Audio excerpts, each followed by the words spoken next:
Guys, welcome to source point. आज अभी हम लोग डिस्कस करने वाले हैं वीज़न आइस की करंट अफेयर्स जो कि हमारी अप्रैल मंथ की चल रही है। तो यहाँ पे हमारी पॉलिटी कंप्लीट हो गई है। आईआर में हम लोग यहाँ पे 2 लेसन देख चुके। आज हमारी ये थर्ड पार्ट है जिसमें कि स्टार्ट करेंगे स्पेस सिचुएशनल अवेयरनेस से, जो कि इंडिया यूएस रिलेशन ही देख रहे थे, उसी के तहत एक पॉइंट है, इसे भी कवर कर लेंगे। देन यहाँ पे इंडिया जापान रिलेशन देखेंगे and then India Turkmenistan relations है एंड कुछ छोटे छोटे न्यूज़ है जो कि यहाँ पे टॉपिक है जो कि न्यूज़ में रहे, तो इसे भी आज हम लोग कंप्लीट कर लेंगे। इसी के साथ हमारा यहाँ पे आईआर का लेसन कंप्लीट हो जाएगा। कल हम लोग स्टार्ट करेंगे इकॉनमी। ओके, तो चलिए स्टार्ट करते हैं हम लोग अपनी आज के लेसन जो कि है स्पेस सिचुएशनल अवेयरनेस। थोड़ी सी बातें समझ लेते हैं यहाँ पे कि ये होता क्या है। स्पेस सिचुएशनल अवेयरनेस, जैसे कि आपको नाम से ही समझ में आ रहा है कि एक तरीके की प्रैक्टिस है जिसमें कि स्पेस में रहने वाले जो भी ऑब्जेक्ट है उसको ट्रैक करना है, उनको आइडेंटिफाई करना है, या फिर उनको अपने ऑर्बिट में इस्टेब्लिश करनी है, या फिर जहाँ पे भी आपका कोई भी ऑब्जेक्ट है तो उसकी इन्वायरमेंट कैसी है उसको समझना है, या फिर फ्यूचर पोजीशन और अगर कोई भी तरीके की थ्रेट है तो उसको हम लोग प्रिडिक्ट करेंगे। तो ये पूरी एनालिसिस को यहाँ पे स्पेस सिचुएशनल अवेयरनेस कहा जा रहा है। अब इसके तहत क्या क्या कंपोनेंट है, तो कंपोनेंट में अगर हम लोग देखें तो सबसे पहले हमें डेटा कलेक्ट करना है। सो डेटा कलेक्शन यहाँ पे फर्स्ट है। फिर डेटा फ्यूज़न करना है, अगर जहाँ पे भी लगता है कि डेटा को मर्ज करना होगा तो डेटा फ्यूज़न करना है। देन एनालिटिक्स है, ऑब्वियस है कि जो भी यहाँ पे हम लोग को डेटा मिल रहा है उसको एनालाइज करना है। एंड देन यहाँ पे हम लोग कंक्लूजन में आएंगे कि डिसीजन मेकिंग टूल्स वगैरह भी यहाँ पे होंगे। So these are the 4 components जो कि स्पेस सिचुएशनल अवेयरनेस के तहत हैं। अब देखते हैं कि इसका इंपॉर्टेंस हमारे इंडिया के लिए कितना है।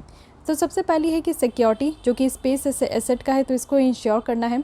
अगर हम लोग इस यहाँ पे अगर हम लोग इसके बारे में बात करें जो हमारी अवेयरनेस है, तो इससे क्या होगा ना कि जो आज के डेट में आप देखो कि बात करते हैं हम लोग स्पेस डेब्रिस की, कि जितने भी सैटेलाइट जो लॉन्च किए जाते हैं तो उसके जो पार्ट्स होते हैं वो डेब्रिस जो है हमारे ऑर्बिट में वो स्पेस में भी है।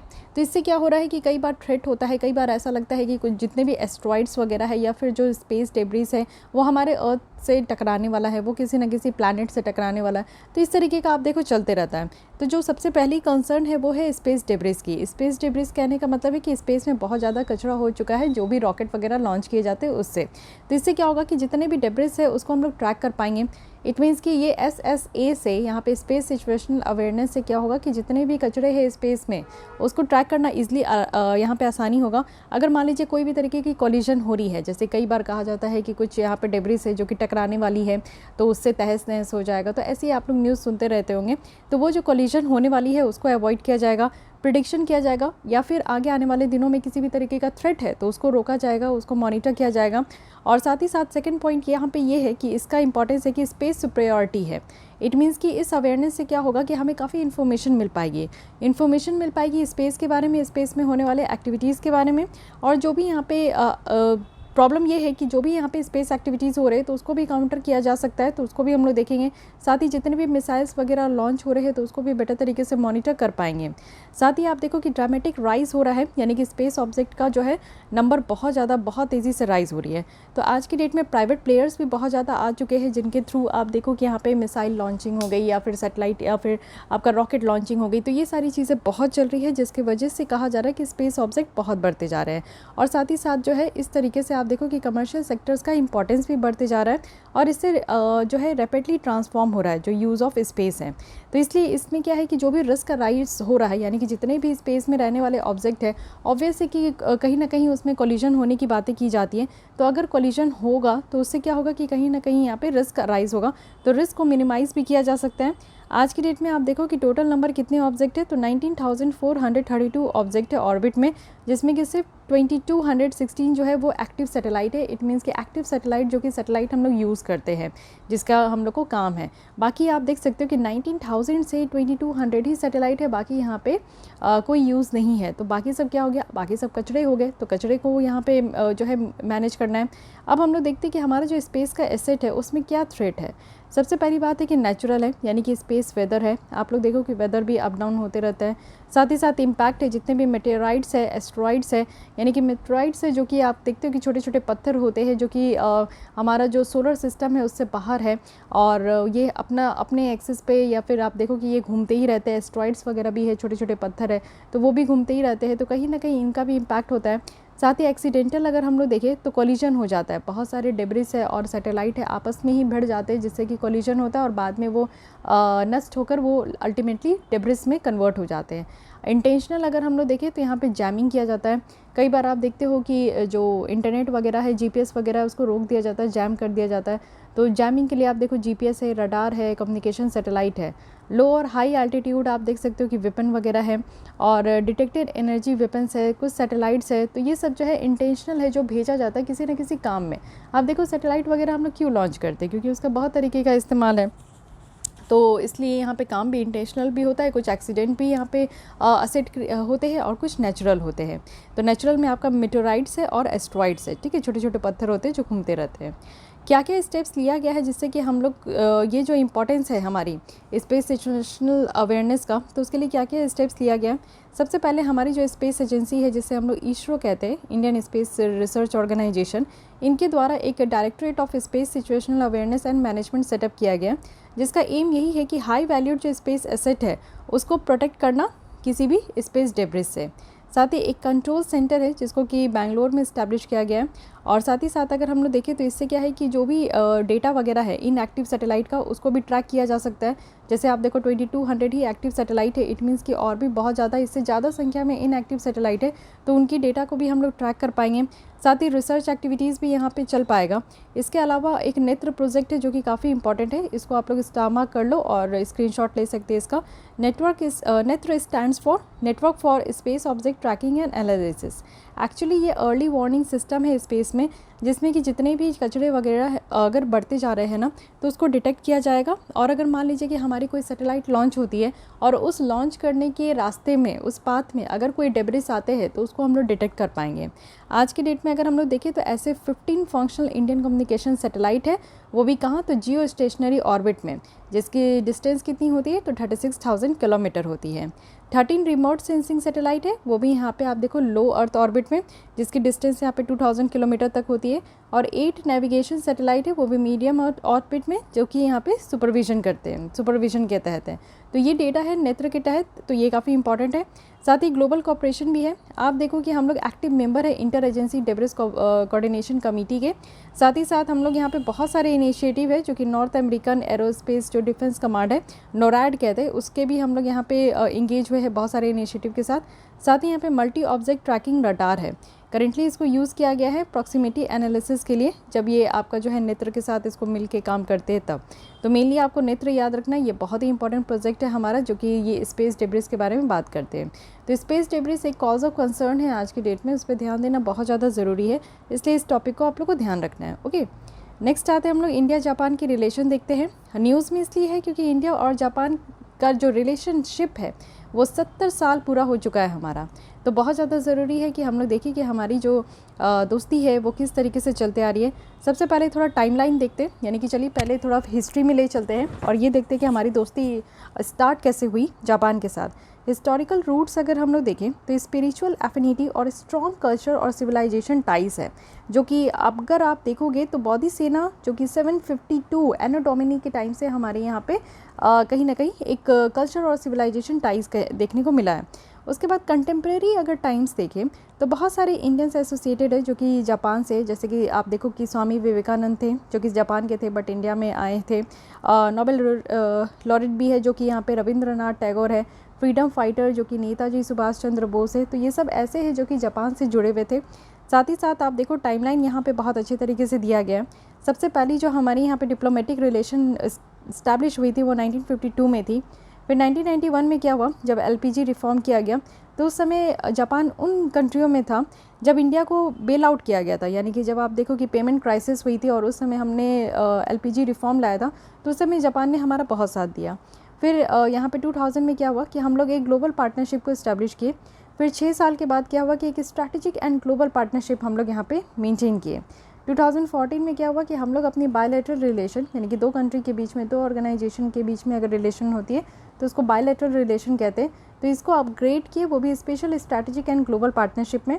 देन 2017 में क्या हुआ कि हम लोग यहाँ पे ईस्ट फोरम को इस्टेब्लिश किए, जिसका एम यही था, क्योंकि जापान आप देखोगे तो इंडिया के ईस्ट में है, तो इसलिए ईस्ट फोरम हम लोग लेकर आए जिससे कि हमारी यहाँ पे कोलैबोरेशन हो सके और इंडिया का जो एक्ट ईस्ट पॉलिसी है उस पर हम लोग काम कर सके और जापान की जो free and open Indo Pacific vision है इस पर काम हो सके।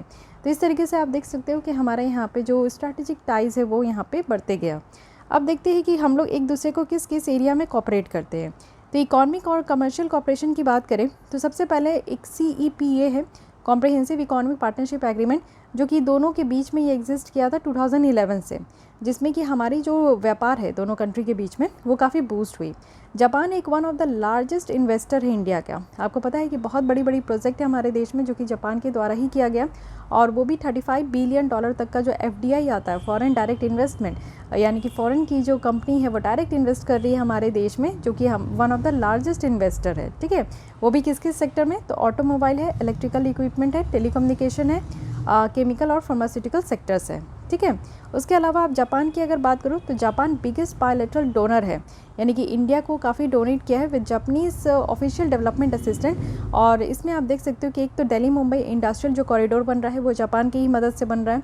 देन यहाँ पे Ahmedabad Mumbai high speed rail link जो किया जा रहा है वो भी यहाँ पे जापान की ही हेल्प से किया जा रहा है। साथ ही आप देखो कि सप्लाई चेन डिसरप्शंस देखे जो कि कोविड-19 के टाइम में हुआ था, लेकिन इंडिया और जापान जो है यहाँ पे काम कर रहे थे ऑस्ट्रेलिया के साथ मिलकर, वो भी सप्लाई चेन रेजिलियंस इनिशिएटिव में, कि जो आप देखते हो कि जो सप्लाई और डिमांड का जो चेन होता है इकोनॉमिक में वो यहाँ पे डिसरप्ट हो गया था, तो फिर भी हम लोग जो है जापान और ऑस्ट्रेलिया के साथ मिलकर इस पर काम किए। अब देख लेते हैं थोड़ी बहुत यहाँ पे, ये देखिए ये चाइना हो गया, और इसके बाद यहाँ पे हमारा भारत है, इंडिया है, ये रशिया है, और ये है पूरा जापान। ये आप देखो सी ऑफ जापान है जो कि ईस्ट सी में है। तो जापान में मेनली आपको 4 जो यहाँ की बड़ी बड़ी आइलैंड है उसके बेसिस पे इसको ध्यान रखना है, जैसे कोइशू है, ठीक है,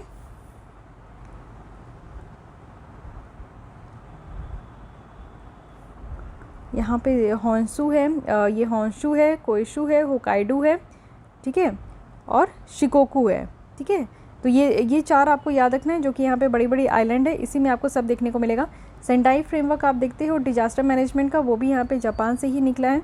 उसके अलावा सारा आपको जगह भी देख लेना है, जैसे कि ये आपका हो गया हिरोशिमा, ठीक है, हिरोशिमा जहाँ पे आपको पता है कि यहाँ पे अटैक हुआ था। क्योटो प्रोटोकॉल भी यहीं से निकल कर आया है, तो ये भी आपको नागोया प्रोटोकॉल भी यहीं से निकल कर आया है। ये सारी जगह अगर आप लोग देख लोगे तो एक बार माइंड में ये प्रिंट हो जाता है, उसके बाद आप चाहो भी तो नहीं भूल सकते हो। यहाँ पे आप लोग देख लो, ये ईस्ट चाइना सी है, यहाँ पे फिलीपींस सी है, ये नॉर्थ पैसिफिक ओशन हो गया। तो मैप वर्क करते रहिए, क्योंकि आपने देखा है कि यूपीएससी प्रीलिम्स में मैप से क्वेश्चन ज़रूर पूछे जाते हैं। तो ये तो हमारा इकोनॉमिक कॉपरेशन हो गया। डिफेंस और स्ट्रैटेजिक कॉपरेशन में देखें तो लंबे समय से इंडिया और जापान जो है वो जर्मनी और ब्राज़ील के साथ मिलकर हम लोग यहाँ पे G4 ग्रुप बनाए हुए हैं, और यूनाइटेड नेशन सिक्योरिटी काउंसिल के मेंबर भी है हम लोग, यानी कि कौन कौन है, तो India plus Japan plus Germany plus Brazil, ये G4 ग्रुप है। ठीक है, तो इस पर हम लोग काम कर रहे हैं। साथ ही आप देखो 2+2 डायलॉग हमारा होता है। 2+2 कहने का मतलब है कि 2 minister from India and 2 minister from Japan. तो 2 मिनिस्टर जो दोनों कंट्री से आते हैं, एक तो होते हैं फॉरेन मिनिस्टर और दूसरे होते हैं यहाँ पर डिफेंस मिनिस्टर। ठीक है, तो डिफेंस सेक्टर में बात करने के लिए 2+2 डायलॉग भी होता है। क्वाड्रिलेटरल सिक्योरिटी डायलॉग भी है, क्वाड के भी मेंबर है हम लोग दोनों। इसके अलावा क्वाड का मेंबर कौन है, तो US है और ऑस्ट्रेलिया है, जिसमें कि free and open Indo Pacific में काम होता है। कल्चर रिलेशन आप देखो तो हमारा जो है फर्स्ट कल्चर एग्रीमेंट 1957 में था, और इंडिया और जापान की कल्चर रिलेशन देखें तो ये काफ़ी हद तक आगे बढ़ा है। फ्रेंडली एक्सचेंज देखने को मिलेगा, और पीपल टू पीपल कॉन्टैक्ट भी हमारा बहुत हद तक आगे आया है। स्किल डेवलपमेंट की अगर हम लोग बात करें तो जापान है जिसमें कि आप देखो कि 12 Japan India institute of manufacturing setup हुआ है, और जापान के द्वारा ऑफर भी किया गया है कि 30,000 इंडियन यूथ जो है वो जापानीज स्टाइल मैन्युफैक्चरिंग में नेक्स्ट 10 ईयर्स के लिए काम करेंगे। तो ये भी एक बहुत अच्छी बात है। इसके अलावा आप लोग देखो कि इंडिया और जापान के बीच में आर्म्ड फोर्सेस की एक्सरसाइजेस भी होती है। नेवल एक्सरसाइज की बात करूँ, जो कि यहाँ पे आप देख सकते हो कि इंडियन नेवी के साथ तो GMAX है, मालाबार है, और अगर आर्मी एक्सरसाइज देखें तो धर्म गार्डियन है, और एयरफोर्स एक्सरसाइज देखें तो शिन्यू मैत्री है। तो ये दोनों 2018 में स्टार्ट हुआ, लेकिन अगर GMAX की बात करें नेवल एक्सरसाइज तो ये 2012 में स्टार्ट हुआ था। अब देखते हैं कि फ्रंटियर और इमर्जिंग जिस तरीके से टेक्नोलॉजी निकल कर आ रही है उसमें हम लोग कितना यहाँ पर साथ दे पा रहे हैं। न्यूक्लियर एनर्जी की बात करें तो जैसे कि आपको पता है कि 1998 का जो न्यूक्लियर टेस्ट हुआ था, और 2017 में दोनों नेशन ने यहाँ पे agreement for cooperation in peaceful use of nuclear energy को साइन किया है। इससे क्या है कि हमारी एनर्जी सिक्योरिटी और जो क्लीन एनर्जी है उस क्षेत्र में हम लोग यहाँ पे एक दूसरे को साथ दे रहे हैं। अपनी जो डोर है वो ओपन करके रखे हैं न्यूक्लियर यहाँ पे ग्लोबल न्यूक्लियर रिएक्टर के लिए। साथ ही इंडिया का जो क्लेम है NSG मेंबरशिप को लेकर वो भी यहाँ पे काफ़ी हद तक बूस्ट हुआ है। स्पेस कॉपरेशन की बात करें तो 2019 में फर्स्ट इंडिया जापान जो स्पेस डायलॉग है वो ऑर्गेनाइज़ किया गया।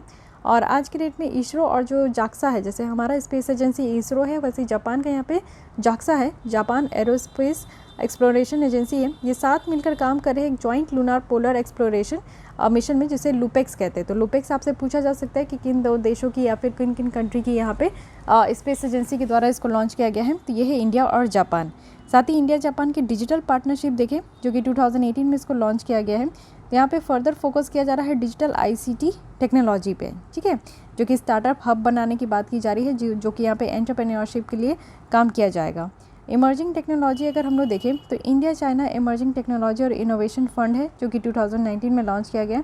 एक फंड ऑफ फंड्स है जो कि इमर्जिंग टेक्नोलॉजी है, यानी कि इंटरनेट ऑफ थिंग्स जो है इसमें लेकर आर्टिफिशियल इंटेलिजेंस है, मशीन लर्निंग है, इसमें आपका स्टार्टअप्स में ज़्यादा हद तक काम किया जाएगा। तो आज की डेट में आप देखो कि यहाँ पे इंटरनेट ऑफ थिंग्स जो कि कहते हैं कि कम्युनिकेशन बिटवीन टू डिवाइसेस, जब दो गैजेट आपस में बात करने लगे, ठीक है, कम्युनिकेशन होने लगे, तो इसको हम लोग इंटरनेट ऑफ थिंग्स कहते हैं। आर्टिफिशियल इंटेलिजेंस जो कि हम लोग यहाँ पे कह सकते हैं कि कोई एक रोबोट जो कि ह्यूमन बीइंग जैसा काम कर रहे हैं। मशीन लर्निंग है जो कि मशीन अपने आप से ही सारा काम कर ले रही है। तो इस तरीके की टेक्नोलॉजी में हम लोग एक दूसरे का बहुत अच्छे तरीके से साथ दे रहे हैं। लेकिन ऐसा तो नहीं है कि सब कुछ अच्छा ही रहे, कहीं ना कहीं कुछ ना कुछ तो यहाँ पे खामियां देखने को मिलेगा। इट मीन्स कि दो यहाँ पे कंट्री के रिलेशन में कुछ ना कुछ चैलेंजेस हमेशा रहते हैं। तो हमारा यहाँ पे चैलेंजेस है कि लिमिटेड सक्सेस है। अगर हम लोग यहाँ पे कॉम्प्रिहेंसिव इकोनॉमिक पार्टनरशिप में देखें तो एक्चुअली क्या है ना कि टैरिफ यहाँ पे 90% से ज़्यादा जो है, यानी कि जापान से जो भी सामान इंपोर्ट होता है उससे 90% से ज़्यादा सामानों में जो है यहाँ पे टैरिफ हटा दिया गया है। और 97% जो है इंडियन का जो इंपोर्ट हो रहा है वो 2011 में हुआ है।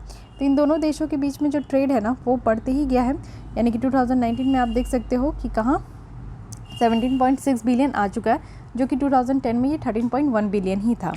राइजिंग ट्रेड जो है वो इम्बैलेंस होते जा रहा है, यानी कि इनिशियल पिकअप अगर हम लोग इंडियन एक्सपोर्ट में देखें तो यहाँ पर ट्रेड डेफिसिट जो दोनों नेशन के बीच में वो बढ़ते ही जा रहा है जापान के साथ। और हायर अगर हम लोग मिनिमम स्टैंडर्ड देखें जो कि सब है जापान में, और फर्दर यहाँ पे एक्ट किया जा रहा है जिससे कि जो बैरियर है, एंट्री बैरियर है इंडियन कंपनीज़ का, उसको भी यहाँ पे कहीं ना कहीं आप देखो कि जो इंडियन कंपनीज़ है उसको जापान जो है कहीं ना कहीं रोक देती है, जिससे कि इन्वेस्टमेंट अगर बढ़ाने की बात की जा रही है तो वो इंडिया की तरफ से कम हो जाता है। साथ ही अगर डिफरेंस देखें तो क्रॉस बॉर्डर डेटा फ्लो में है, यानी कि एक कंट्री से दूसरे कंट्री में जब डेटा फ्लो होती है वर्चुअली, तो इसको हम लोग यहाँ पे क्रॉस बॉर्डर डेटा फ्लो कहते हैं।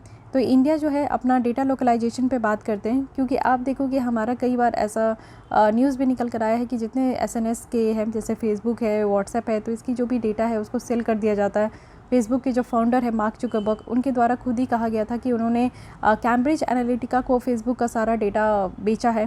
तो इससे आप समझ सकते हो कि हमारी जो डेटा है वो सेफ़ नहीं है, यानी कि हमारे देश के जितने भी फेसबुक यूज़र्स हैं उनकी डेटा जो है वो सेव होता है US में, और US वाले की वहाँ पे मनमानी चलती है, वो हमारे डेटा के साथ जो है खिलवाड़ करते हैं। तो इसलिए हम लोग भी चाहते हैं कि हमारे यहाँ सर्वर सेटअप किया जाए, जिससे कि इंडियन पीपल अगर कोई भी तरीके का सोशल नेटवर्किंग साइट्स यूज़ कर रहे हैं तो उनके डेटा को कहीं हम लोग अपने देश में ही स्टोर करें। और ये जो हो रहा है, यानी कि ये RBI का भी रूल है पेमेंट सिस्टम को लेकर, जो कि यहाँ पे ओसाका ट्रैक के तहत आ रहा है। इसमें भी जापान ने काफ़ी आप देखो कि जापान जो है यहाँ पे G20 नेशंस के साथ काम कर रहे हैं क्रॉस बॉर्डर डेटा फ्लो को लेकर। नेक्स्ट है यहाँ पे कि नो कॉन्क्रीट अचीवमेंट, यानी कि एशिया अफ्रीका अगर ग्रोथ कॉरिडोर देखें तो इसमें अभी तक कोई अचीवमेंट नहीं हुआ है। 2016 में ये लॉन्च हुआ था, लेकिन अभी तक जो है ये इतना भी नहीं हुआ है जितना यहाँ पे सोचा गया था। तो ये कुछ एरिया है जहाँ पे हम यहाँ पे दोनों कंट्री के बीच में कुछ चैलेंजेस देखने को मिलेगा। वे फॉरवर्ड में कहा जा रहा है कि अगर स्पेशल स्ट्रैटेजिक और ग्लोबल पार्टनरशिप की बात करें दोनों कंट्री के बीच में, तो यहाँ पे एक स्ट्रैटेजिक गोल के ऊपर काम हो रहा है, और दोनों कंट्री को यहाँ पे ज़रूरत है कि जो भी एनोमलीज़ है यहाँ पे ट्रेड को लेकर उसको हटा दें, और जो भी यहाँ पे जो कॉम्पनसेशन है वो यहाँ पे प्रोवाइड करें, और जो वैल्यू ऑफ ट्रस्ट और डेमोक्रेसी है इसके ऊपर ही बेस्ड होना चाहिए। और दोनों कंट्री जो है अपने पार्टनरशिप में ये अलाउ करे अपॉर्चुनिटी कि एक दूसरे को जो है ट्रूली ग्लोबल बेनिफिट प्रोवाइड कर सके, ठीक है। तो एक देखिए हमारी जो दोस्ती है इंडिया जापान की वो बहुत ही पुरानी और बहुत ही अच्छी है। तो जो भी यहाँ पे चैलेंजेस वगैरह है उसको कहीं ना कहीं ओवरलुक नहीं करना चाहिए। So guys, this is all about India Japan relationship. I hope कि आपको ये आर्टिकल समझ में आया होगा और इसमें काफ़ी पॉइंट्स मिले होंगे। अगर आप लोग को इससे रिलेटेड कोई भी मेंस में क्वेश्चन आते हैं तो आप इसको टैकल कर पाओगे। Coming to the next article जो कि है इंडिया तुर्कमेनिस्तान रिलेशन। चलिए देख लेते हैं कि तुर्कमेनिस्तान जो कि एक हमारी सेंट्रल एशिया की कंट्री है, तो इससे हमारा क्या रिलेशन है। सबसे पहले तुर्कमेनिस्तान आप देख सकते हो, तुर्कमेनिस्तान की बॉर्डर कंट्री आप देख लो पहले। ये है कजाकिस्तान, उज्बेकिस्तान, ईरान है, नीचे आपका अफ़गानिस्तान है। ओके, कैस्पियन सी है जिससे कि इसकी बॉर्डर टच होती है, तो Turkmenistan is not landlocked country. Okay, तो अगर हम लोग बात करें कि ये न्यूज़ में क्यों है, तो न्यूज़ में इसलिए है क्योंकि इंडिया के जो प्रेसिडेंट है उनके आप देखो कि paid a state visit to Turkmenistan, यानी कि तुर्कमेनिस्तान गए, और कोई इंडियन प्रेसिडेंट है जो कि पहली बार तुर्कमेनिस्तान गए। तो इससे पहले हमारे कोई भी प्रेसिडेंट नहीं गए थे, सो दैट्स वाई ये काफ़ी इंपॉर्टेंट है। और दोनों साइड के द्वारा यहाँ पे साइन किया गया है, और 4 मेमोरेंडम ऑफ अंडरस्टैंडिंग ये एक्सचेंज भी किया गया है, जो कि यहाँ पे इंटेलिजेंस के ऊपर है, डिजास्टर मैनेजमेंट के ऊपर है, कल्चर और यूथ मैटर्स के ऊपर है। ठीक है, अगर हम लोग आगे बढ़े और ये देखें कि इंडिया तुर्कमेनिस्तान रिलेशन का, तो इंडिया जो है यहाँ पे तुर्कमेनिस्तान के साथ क्लोज, फ्रेंडली और हिस्टोरिकल टाइज है हमारी। दोनों कंट्री के द्वारा जो है आप देख सकते हो कि काफ़ी सदियों पुरानी हमारी सिविलाइजेशन और कल्चरल लिंकेज है। वहीं अगर हम लोग बात करें तो यहाँ पे तुर्कमेनिस्तान जो है उनकी एक कॉन्टैक्ट रिवील हुई है इंडस वैली सिविलाइजेशन से। टर्कमेन गेट है जो कि दिल्ली में बनाया गया था 1650 में, और इंडिया फर्स्ट कंट्री है जिनके द्वारा तुर्कमेनिस्तान की इंडिपेंडेंसी जो है वो रिकॉग्नाइज़ की गई थी। इट मीन्स कि हम लोग यहाँ पे कहते हैं कि तुर्कमेनिस्तान एक तो स्वतंत्र कंट्री है, तो 1991 में हम लोग पहले ऐसे देश है जो कि इसको कहे थे। साथ ही साथ हमारे डिप्लोमेटिक रिलेशन 1992 में स्टार्ट हुआ। ठीक है, अब देखते हैं कि एरिया ऑफ इंगेजमेंट, यानी कि हम और तुर्कमेनिस्तान, यानी इंडिया और तुर्कमेनिस्तान कहाँ कहाँ इंगेज हैं। तो पॉलिटिकल रिलेशन अगर देखें तो दोनों कंट्री की जो पॉलिटिकल रिलेशन है वो काफ़ी वार्म कॉर्डियल है। इंस्टीट्यूशनल मैकेनिज्म अगर आप लोग दोनों कंट्री के बीच में देखोगे, जो कि यहाँ पे आपका फॉरेन ऑफिस कंसल्टेशन है, इंडियन इंटर गवर्नमेंटल कमीशन है, तो फर्दर यहाँ पे बायलैटरल कोऑपरेशन है जो कि एक बेटर आप कह सकते हो। साथ ही ट्रेड और कमर्शियल रिलेशन अगर देखें तो दोनों कंट्री के बीच में 29 मिलियन US$ तक का यहाँ पे ट्रेड है, और सरप्लस भी है, यानी कि यहाँ पे आप देख सकते हो कि $22 मिलियन तक का सरप्लस है। मेजर आइटम जो इंपोर्ट होता है इंडिया से वो है इलेक्ट्रिकल आइटम्स, मशीनरी है, वुमेन यहाँ पे अपैरल है, फार्मास्यूटिकल है। अगर एक्सपोर्ट हम लोग इंडियन में देखें कि इंडिया से क्या क्या हम लोग एक्सपोर्ट करते हैं यहाँ पे तुर्कमेनिस्तान को, तो वो फर्टिलाइज़र है, कॉटन है, इनऑर्गेनिक केमिकल वगैरह है। ओके, एजुकेशन के फील्ड में देखें तो इंडिया के द्वारा आप देखो कि ट्रेनिंग प्रोवाइड किया जाता है टर्कमेन नेशनल को, जो कि ITEC प्रोग्राम के तहत। और जब से ये प्रोग्राम आया है तुर्कमेनिस्तान में 1994 में, तो 400 से ज़्यादा जो टर्कमेन नेशनल है वो उनको बहुत सारे कोर्सेज़ में ट्रेन भी किया गया है। इसी के साथ आप देखो कि इंडिया के द्वारा यहाँ पे ICCR स्कॉलरशिप भी प्रोवाइड किया गया है कुछ स्टूडेंट्स को जो कि तुर्कमेनिस्तान से हैं, और जो कि यहाँ पे ग्रेजुएशन परस्यू कर रहे हैं, पोस्ट ग्रेजुएशन परस्यू कर रहे हैं, PhD परस्यू कर रहे हैं। तो एजुकेशन के फील्ड में भी हम लोग जो है एक दूसरे के देश के स्टूडेंट को काफ़ी हेल्प कर रहे हैं। कल्चर के पॉइंट ऑफ व्यू से देखें तो 2015 में हिंदी चेयर इस्टेब्लिश किया गया था आज़ादी इंस्टीट्यूट ऑफ वर्ल्ड लैंग्वेज। तो अशगाबाद है जहाँ पे हिंदी जो है वो पढ़ाई जाती है यूनिवर्सिटी स्टूडेंट में, और विश्व हिंदी दिवस जो है वो तुर्कमेनिस्तान में हर एक साल सेलिब्रेट किया जाता है। तो ये भी आप लोग देख सकते हो कि हमारी जो लैंग्वेज है उसको भी वहाँ पे सेलिब्रेट किया जाता है। तो एक स्ट्रॉन्ग टाइज़ आप कह सकते हो। इंडियन सिनेमा और TV सीरियल भी काफ़ी ज़्यादा पॉपुलर है टर्कमेन पीपल्स में। इसी के साथ हम लोग इंडियन म्यूज़िक की भी बात करें तो एक बहुत अच्छा खासा जो है आप देखो कि तुर्किश जो है टर्कमैन जो है वो यहाँ पे इंडियन म्यूज़िक को भी पसंद करते हैं। इंडियन फिल्म फेस्टिवल जो है वो भी कई बार आप देखो तुर्कमेनिस्तान के डिफरेंट सिटीज़ में ही होता है। सेंट्रल एशिया की जो फर्स्ट योगा और ट्रेडिशनल मेडिसिन सेंटर है वो भी यहाँ पे अशगाबाद में जुलाई 2015 में इसको इनॉग्रेट किया गया था। लेकिन फिर भी हर एक तरीके से आप देखो कि कहीं ना कहीं चैलेंजेस हैं। तो इन दोनों कंट्रीज़ के बीच में क्या चैलेंजेस है ये देख लेते हैं। हमारा कनेक्टिविटी कंसर्न है, क्योंकि कई बार आप देखो कि जैसा बॉर्डर है इंडिया से अगर आप देखोगे तो एक साइड यहाँ पे पाकिस्तान है, ऊपर अफ़गानिस्तान है, फिर उसके बाद जाके आपका तुर्कमेनिस्तान है। तो हमारा जो यहाँ पे कनेक्टिविटी इशू है कि हम लोग डायरेक्ट यहाँ पे तुर्कमेनिस्तान नहीं जा पाते हैं, क्योंकि यहाँ पे पाकिस्तान है तो पाकिस्तान से होकर जाना थोड़ा डिफ़िकल्ट हो जाता है। तो इसलिए हम लोग यहाँ पे एक चाबार पोर्ट बनाया है, तो चाबार पोर्ट से हम लोग यहाँ तक पहुँचेंगे। तो यहाँ पे आप देख सकते हो कि एक तापी पाइपलाइन है, यानी कि Turkmenistan, Afghanistan, Pakistan, India project है, जो कि ऑयल और गैस यहाँ पे आप देखोगे कि ये इस पाइपलाइन के थ्रू होगा। तो इसलिए सबसे पहले हमारी कनेक्टिविटी कंसर्न है कि हम लोग डायरेक्ट नहीं यहाँ पे कनेक्ट कर पाते हैं। अनरियलाइज ट्रेड पोटेंशियल है, यानी कि बायलैटरल ट्रेड अगर देखें तो बहुत ही कम है। जितना हम लोग एक दूसरे के साथ व्यापार कर सकते हैं उस तरीके का नहीं कर रहे हैं, क्योंकि बहुत सारे हिंड्रेंस वगैरह भी देखने को मिलते हैं। सिक्योरिटी चैलेंजेस भी है, जिसमें कि इंटरनेशनल टेररिज्म है, एक तो टेररिज्म का खतरा होता है, क्रॉस बॉर्डर टेररिज्म है, एक्सट्रीमिज्म है, तो इलीगल माइग्रेशन होता है, गलत तरीके से लोग जो है एक दूसरे के कंट्री में जाकर रह रहे हैं, और नार्कोटिक ड्रग्स वगैरह में ट्रैफिकिंग वगैरह हो रहा है, तो इसको भी हम लोग को देखना होता है। तो ये कुछ एरिया है जहाँ पे हम दोनों की रिलेशन जो है कहीं ना कहीं खटकती है।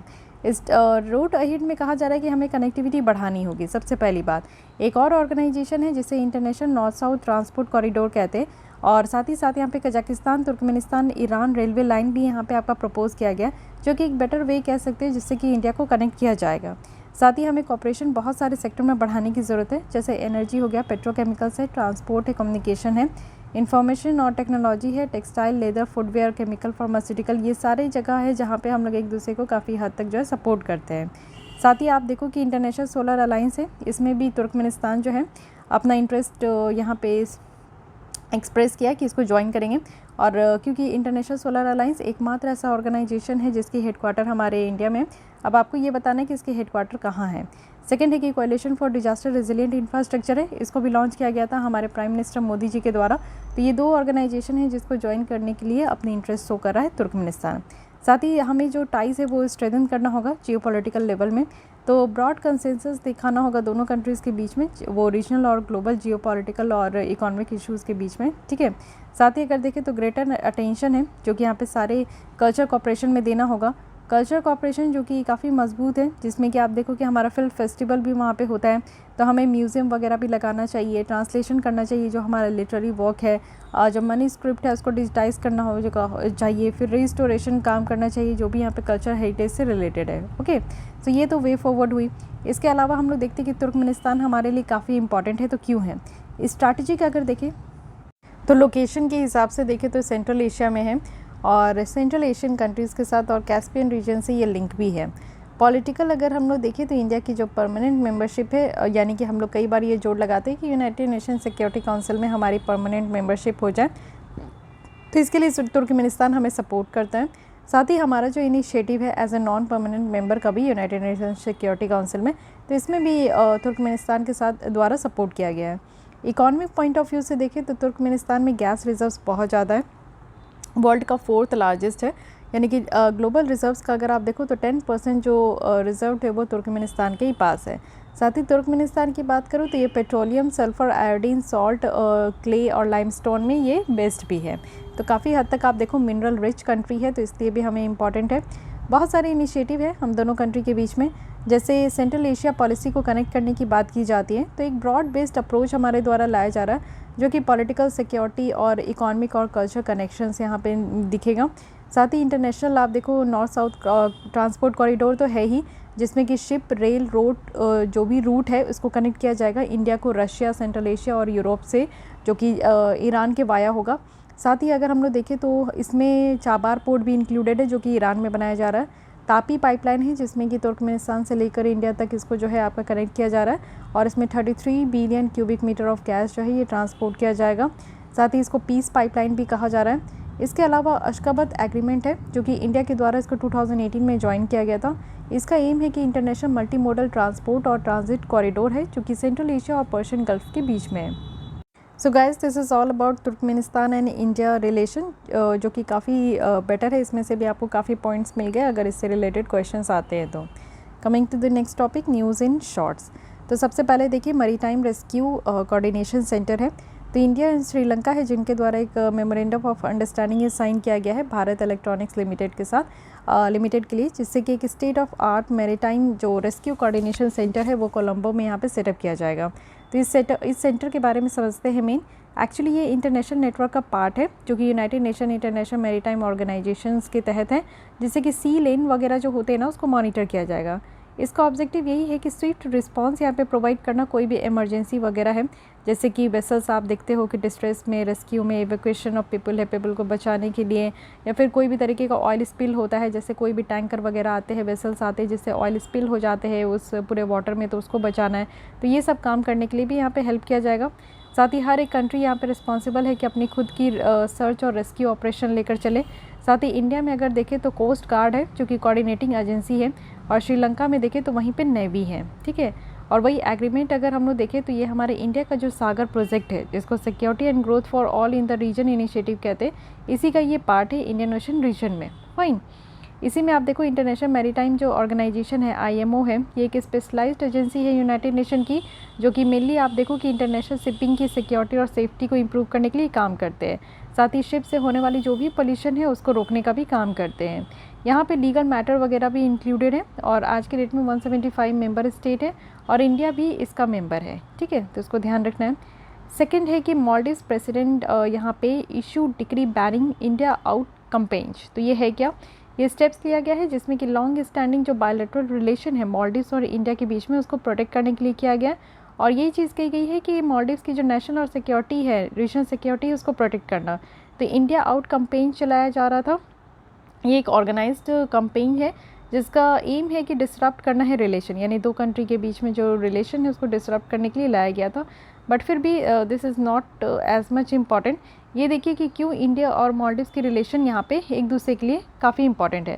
तो देखिए मालदीव्स क्या है कि स्ट्रैटेजिकली इंपॉर्टेंट है इंडिया के लिए, क्योंकि मालदीव्स जो है आप देखो वेस्ट कोस्ट ऑफ इंडिया में आती है, और ये 900 मीटर में ही आपका जो है ये डिस्टेंस है फ्रॉम केरल, और ये सिचुएटेड है एक हमारे कमर्शियल सी लेन्स का हब भी है इंडियन ओशन में।